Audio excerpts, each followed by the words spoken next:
Polda Banten mengalami luka-luka setelah terkena percikan bom yang meledak dalam Makobrimob Polda Banten.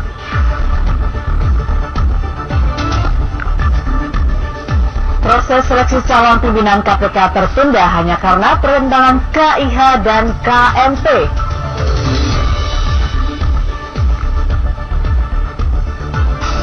Sidang perdana kasus pengeroyokan berujung tewasnya Andi Audi Pratama, siswa SMAN 109 Jakarta di Pengadilan Negeri Jakarta Selatan diwarnai kericuhan.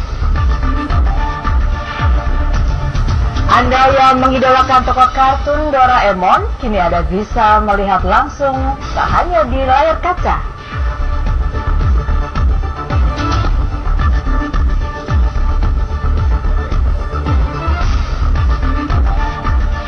Halo, selamat pagi, pukul 4:30. Oh tidak, sekarang pukul 4 waktu Indonesia Barat. Kami menyapa Anda karena nanti setelah liputan 6 pagi kami akan hadirkan film behind the scene ya. Ya, pembuatan di balik layar, pembuatan sebuah film nanti apakah filmnya akan ditampilkan nanti. Tapi ikuti saja dulu liputan pagi yang hadir secara spesial pukul 4 sampai dengan kurang lebih pukul 5:30 waktu Indonesia Barat nanti selama tetap 7 bagian 90 menit ke depan ya. Ya, sekarang saja kami ajak Anda untuk mengikuti liputan 6 pagi selengkapnya bersama saya Anastasia Putri. Dan saya mau lahir untuk edisi hari ini Jumat 5 Desember 2014.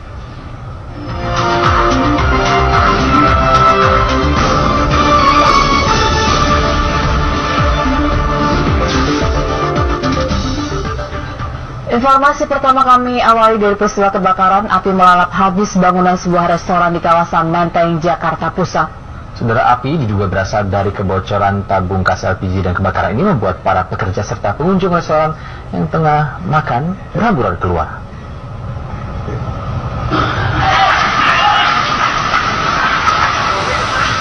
Api dengan cepat melalap seluruh bangunan restoran bakmi yang ada di Jalan RS Suroso, Menteng, Jakarta Pusat.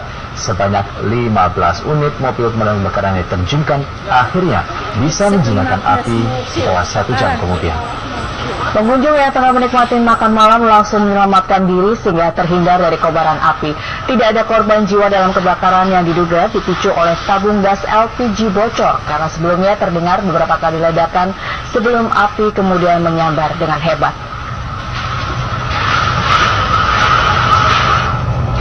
Saudara, kejahatan perampokan menggunakan taksi kembali terjadi. Dalam 2 kasus perampokan yang terjadi pada tanggal 28 November dan 1 Desember di Jakarta, seluruh harta benda korban dikuras oleh perampok.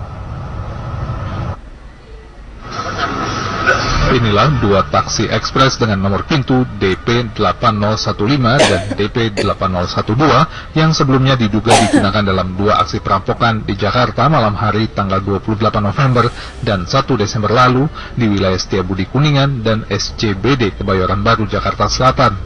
Para pelaku melakukan ulahnya dengan modus bersembunyi di bagasi dan menyergap korban setelah naik taksi. Uang, barang berharga, dan kartu ATM korban digasak tersangka. Korban juga kita bawa ke sana untuk melihat taksinya. Dan supir taksi yang dimaksud juga kita hadirkan untuk dikonfirmasikan kepada korban. Berbeda antara yang dialami oleh korban dengan taksi yang ada di pool yang nomornya sama. Kita perkirakan ini mobil warna putih yang dimodifikasi seperti taksi.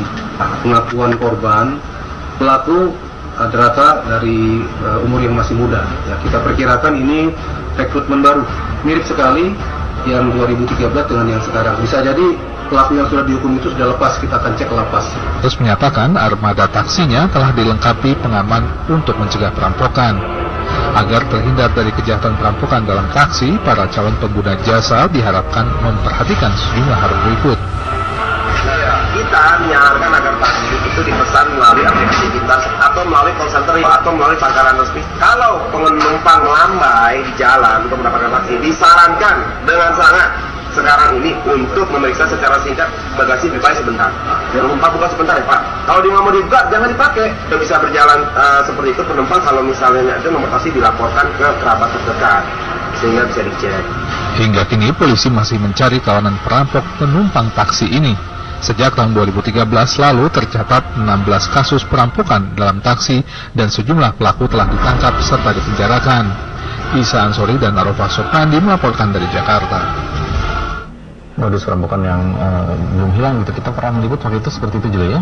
Ya, nanti kita akan terus pantau bagaimana perkembangan perampokan taksi di ibu kota ini. Sementara itu kita beralih ke informasi lain, bentrok antar desa kembali terjadi di Kabupaten Kerinci, Jambi. Sebelumnya polisi sempat mendamaikan, namun saudara kondisi memanas kembali karena provokasi antar pemuda desa.